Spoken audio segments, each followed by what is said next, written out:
Hillis is a legend in the world of computers. A gifted mathematician and physicist, Hillis became fascinated in his 20s by the brain and artificial intelligence. His PhD thesis was a design for a connection machine, a revolutionary supercomputer which replaced traditional computer architecture with so-called massive parallel processing. Few people thought it would work.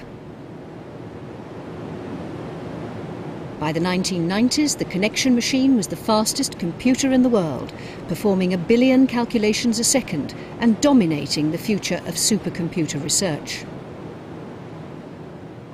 Danny Hillis was the founder of the Thinking Machines Corporation, and he's now a professor at the Massachusetts Institute of Technology. Okay, push it down in. Put it in. Put him in.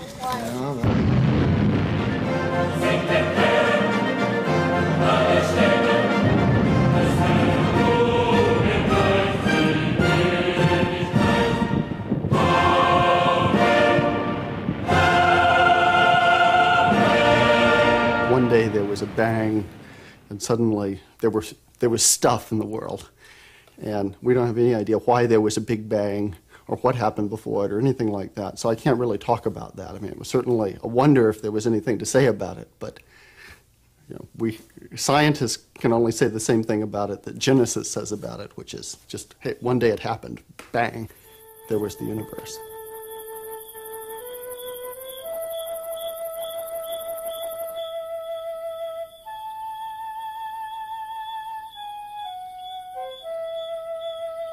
To me, the things that are most wonderful are not objects that you can go and look at, like the Great Pyramids. The wonderful thing to me is something like evolution, the process by which life got created, where very simple things somehow organize themselves and step up and become something much more complicated.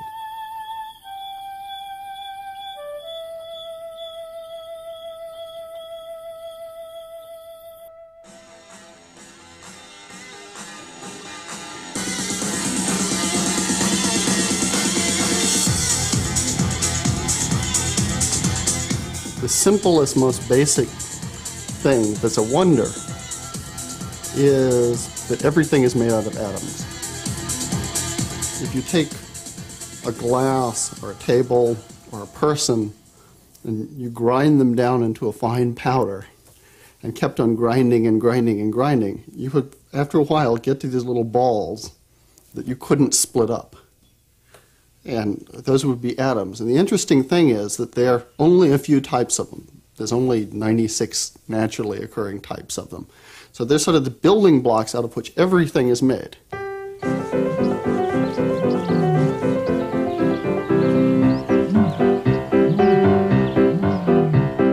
There's antimony, arsenic, aluminum, selenium, and hydrogen, and oxygen, and nitrogen, and rhenium, and nickel, neodymium, neptunium, germanium, and iron, americium, ruthenium, uranium, europium, zirconium, lutetium, vanadium, and lanthanum, and osmium, and astatine, and radium, and gold, protactinium, and indium, and gallium, and iodine, and thorium. The fact that the world is made out of these building blocks is pretty amazing, and I think probably one of the great intellectual leaps in science was when people finally, and it was Lavoisier, finally figured out the system by which all these building blocks go together. It turns out that these building blocks, not every one plugs into every one. So you can't just combine a random set of things together and have it stick together. But there's a certain set of rules about how they combine. And the rules are embodied in the periodic table.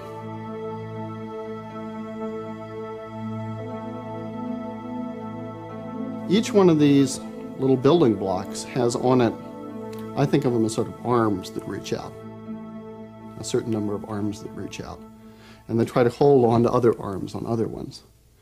And they're only kind of happy if all of the arms are holding on to something. So for example, hydrogen has one arm sticking out, and oxygen has two arms sticking out. And so if an oxygen molecule holds onto a hydrogen molecule in each arm, then they're all sort of happy because the hydrogen molecule has one arm to hold onto and the oxygen molecule has two arms to hold onto and the other hydrogen has one. And that happy combination is called water. It's two hydrogens and an oxygen, H2O. That periodic table is, to me, one of the wonders of the world, because it's a sort of system that explains an awful lot about what goes together and what doesn't go together.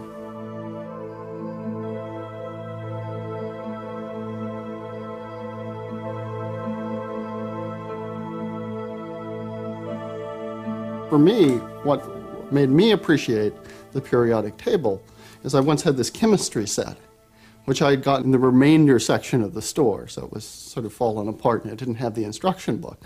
So about all I could do was sort of play scientist and mix together chemicals. Mostly nothing happened. Occasionally something spectacular would happen, like you'd get a fizz or something would turn red or a boom or, so I was sort of in the position of the alchemist. I was sort of mixing together things and not understanding the system. And then somebody showed me a picture of the periodic table and explained this idea about how everything was made up of these building blocks. And they each had a certain number of arms to hold on to things. And as soon as you did that, you could tell sort of what chemical combinations were possible and which ones were impossible and what was going to work and what wasn't going to work.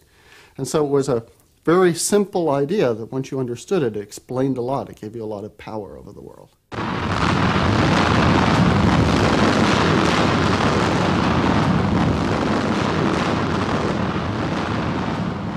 The things that excite me are actually when the building blocks build something.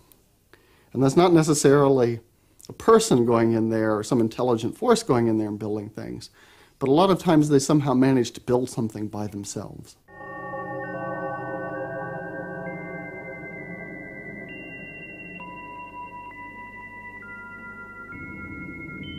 At some point, the world was lifeless. It was just a big soup of chemicals.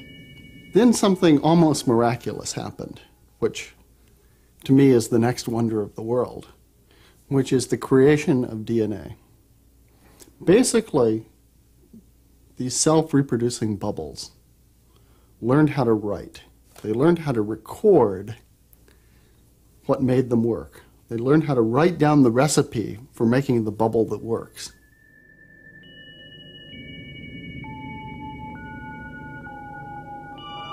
It's like inventing a form of writing that involves putting colored beads on a chain.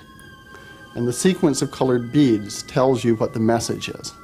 In this case, the sequence of molecules gave the recipe for making the successful cells.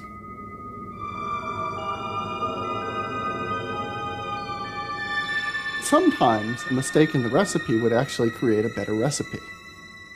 A cell that was more successful for some reason. Maybe it could grow faster. Maybe it could survive in more different kinds of environments. So those cells that had the good kind of mistake would reproduce even more. And after a while, they would outnumber the cells without the mistake. And so over time, over billions and billions of years, the recipes began to get improved.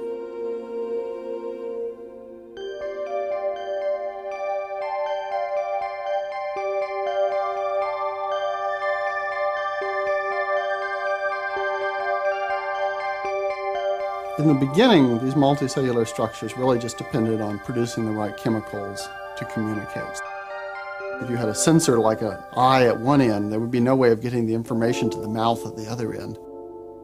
So they started creating special cells which did nothing but communication. Those cells were neurons.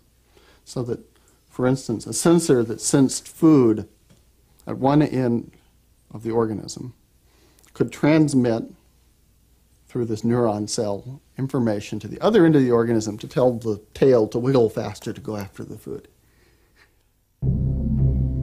So it was sort of like a telephone system within the organism.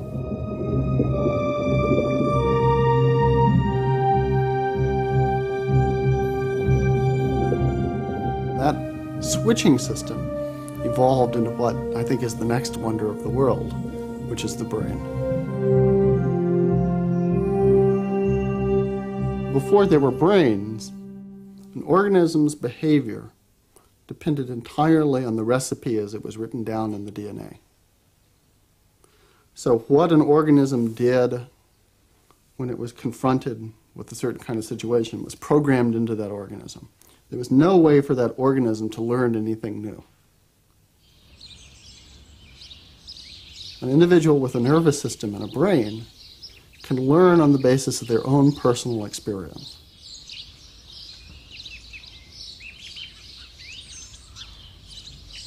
Before, for anything different to happen, required tens of thousands, hundreds of thousands of years. It depended on a random mutation happening to make an improvement.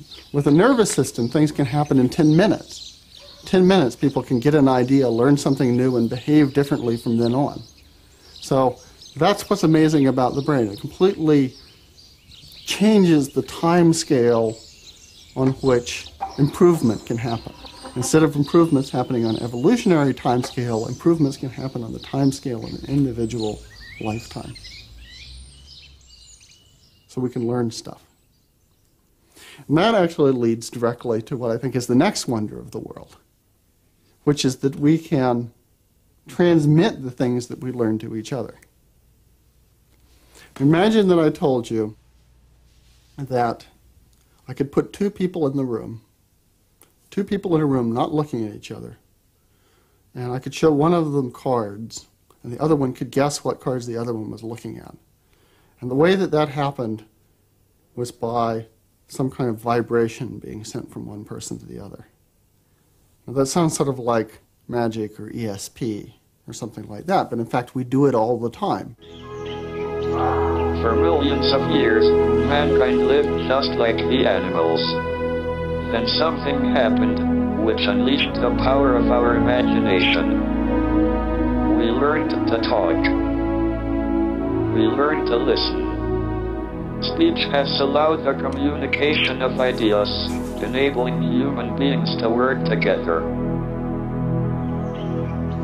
To build the impossible. It's a really pretty miraculous thing that we can take that information that we learn, those connections that we form in the world through the basis of experience, and somehow transmit those connections to somebody else just by vibrating this organ in our throat and causing the air to vibrate and get picked up at this organ in our ears, and somehow that goes and changes all the right connections. So to me, language is a real wonder of the world. And it's really incredible what complex forms of connections, what complex ideas we can transmit just by wiggling our throat.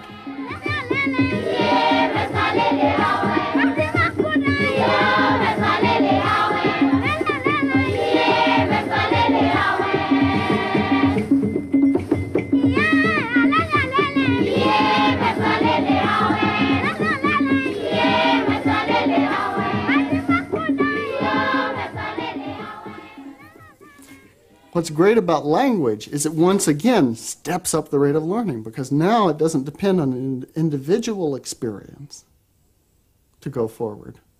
But now we can have societal experience. Now the interesting evolving organism becomes not the individual, not this cluster of cells, but this cluster of people, these clusters of individuals that can talk with each other, that can learn, that can form new ideas in their brains and then share those ideas with each other. So the interesting evolving unit that's making progress becomes society.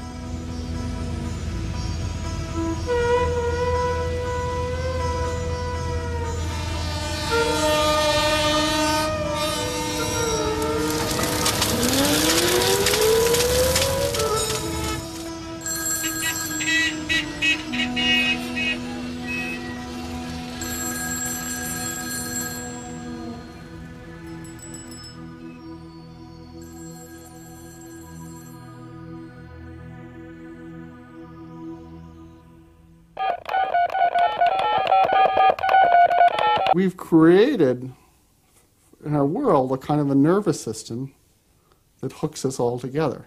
And the nervous system itself is a fantastic object. I mean, it's really amazing. To me, the amazing thing when I call you in London is not so much the talking part when we're connected, but it's how does it even get connected.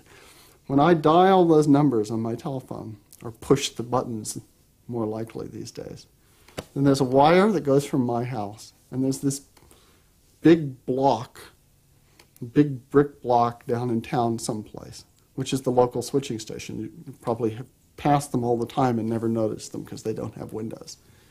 That somehow interprets the sequence that I'm dialing and causes switches to get switched, which switches me out on some trunk line, which goes to some bigger switching station in some bigger city, which causes some switching to happen, and something makes a decision, it decides to send it out over a satellite.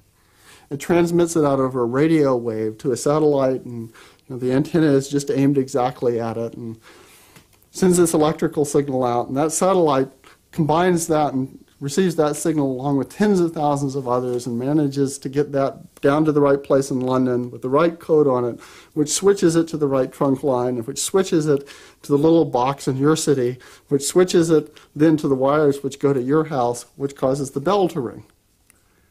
And somehow all of that works together. It's the most complex machine in the world right now, and everybody uses it. So you're an operator of the most complex machine that civilization has ever created. Every time you pick up that telephone, you're bringing literally billions of dollars worth of resources to your command just by which buttons you push. And that's the nervous system of our society. And the wonder of the world after that, well, just as the nervous system started out as a communication system, and then the brain sort of intervened in between.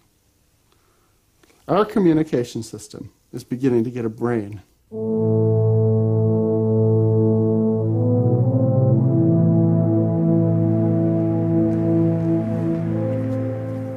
Imagine that I even went back 100 years ago and explained to somebody what I did for a living right now. I couldn't tell them I designed computers because they wouldn't know what a computer was. I couldn't say I made integrated circuits and silicon chips because they wouldn't know what that was.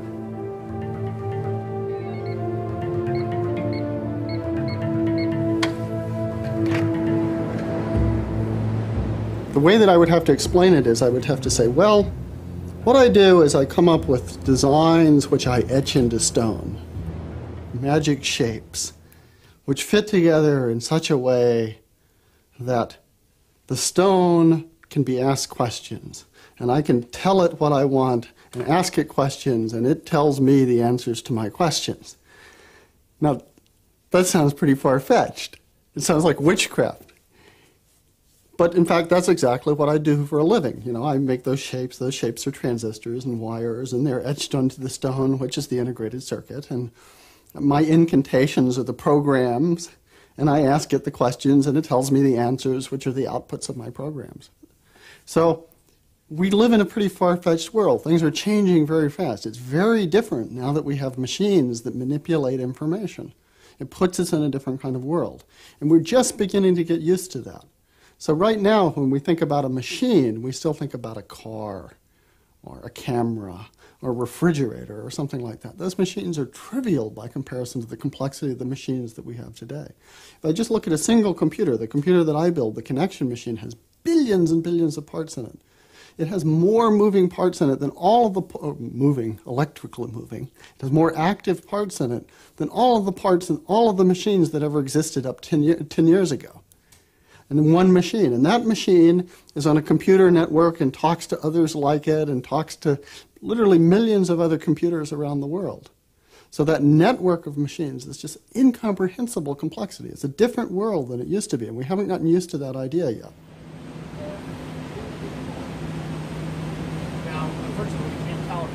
Today, when we design a computer, we use each generation of computer to help us design the next generation. The problem is that we need to get this triggered so that we can see the data within that we're saying, okay, look, here, now it's only triggered on data out. The computer that gets produced today, no human really understands it. It's just some other computer really understood the details of it. We scan down through here for the trigger. We understand the broad generalities of the structure, but we really don't understand the details of every piece that connects with every other piece. So right now, it's already true that computers are producing things that are more complex than humans understand.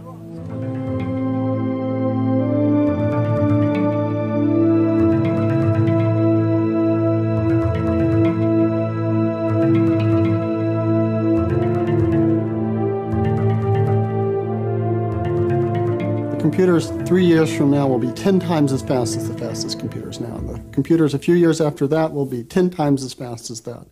So if transportation were getting faster by factors of 10 or factors by 100, then we would have airplanes that took us from here to Moscow in a fraction of a second next year. You know, it's just crazy how much faster they're getting. Nothing else in human experience is improving in power at that rate. Now, on one hand, they're very, very powerful for doing things like memorizing lists of numbers, or doing anything that you can explain to them exactly what the sequence is. Anything that you can explain to them how to do. Anything that you can break down into simple steps and say, do this, do that. If this happens, do that. If that happens, do that. They can do, and they can do with amazing speed and amazing accuracy. What they have trouble with is things that we don't know quite how to explain to them what we want. So, for example, if you try to get a computer to recognize the difference between a dog and a cat, that's very, very difficult to do, because if you start thinking about it, it's not clear which things you want it to call a dog and which things you want it to call a cat. In other words, it's not clear what exactly the rules are that distinguish a dog from a cat.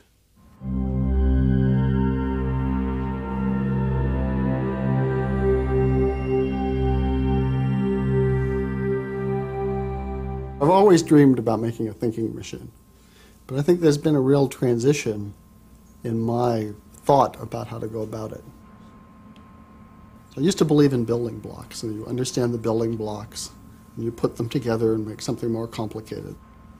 But it was always sort of me as the actor, and the building blocks were the passive things that you put together, and that's really what engineering is like. I guess what I began to realize is that that process would never make a thinking machine in my lifetime. Because in the process of trying to make something think, you realize how complicated thinking really is. You realize how difficult it really is to tell the difference between a dog and a cat.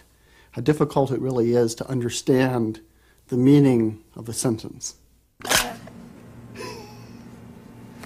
We'll stuff it back in. Okay.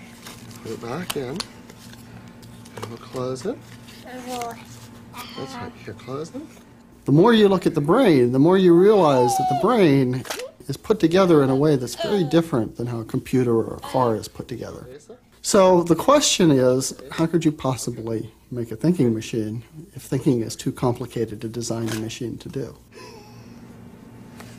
I mean, it's not that it's impossible in principle, but it's just in practice too complex to do all of that. Now, is that going to be true forever? I don't think so.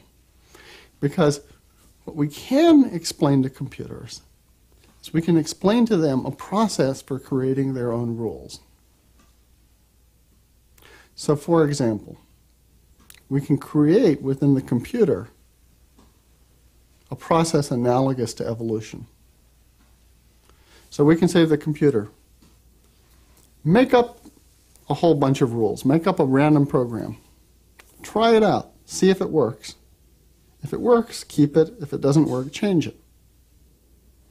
We can say, make up 1,000,000 different programs, try them all out, see if they work. Take the ones that work the best, reproduce more copies of those with little changes in them. Try those out. Take the ones that work the best out of those, reproduce those with little changes in them. So we can create within the computer a process that's very analogous to the process of evolution that created life, that created multicellular organisms, that created the brain, and so on. Okay, still here. The notion of a computer evolving its own program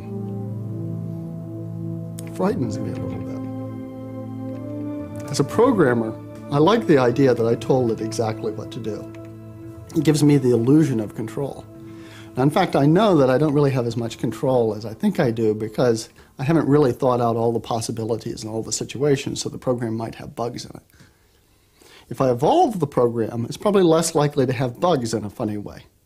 I mean, if you're flying in an airplane, would you rather have the airplane controlled by some computer program that some very smart person thinks that they thought about all the possibilities in? Or would you rather have it controlled by a human pilot? You're more comfortable having it controlled by a human pilot. Why? Well, because the human pilot's life depends on it. On the other hand, let's say that I produced the computer program by this process of evolution, where the computer program's life depended on being able to fly the airplane right. In fact, it comes from a long line of hundreds of thousands of generations of computer programs whose life depended on it. But then you might have some more confidence. Even though you don't understand exactly how it's flying the airplane, you know that it comes from generations of computer programs that did a very good job at flying airplanes. And so, in one sense, you can have more confidence in it, but in another sense, it's a little bit more scary because you don't know exactly how it works. But it's exciting, too, because it can go beyond what we can understand.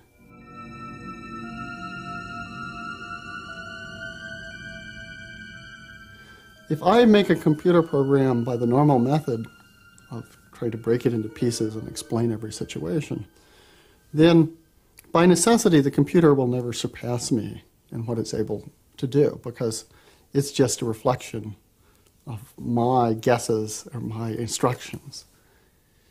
On the other hand, if we create the process of evolution inside the computer, then the same process which produced us can produce something that goes beyond us.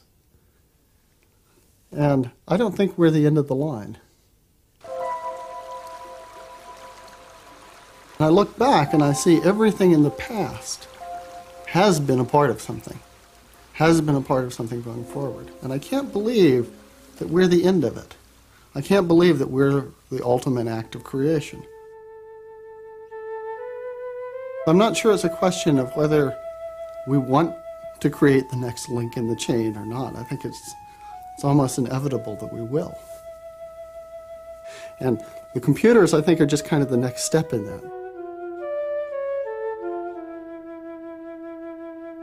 It is far-fetched, but it's no more far-fetched than now, looking back 50 years ago was. And certainly no more far-fetched than if you were a single-cell organism and I was explaining to you about multi-cell organisms and nervous systems and brains and communication systems and so on. I mean, it's hard for us to understand it because it's so different than our past. But that doesn't mean that it's beyond our ability to create. And I guess that's the theme through all of these wonders, is that simple things can create more complicated things that are in some sense beyond their understanding. And I think simple things like people can produce something more complicated and more worthwhile than themselves.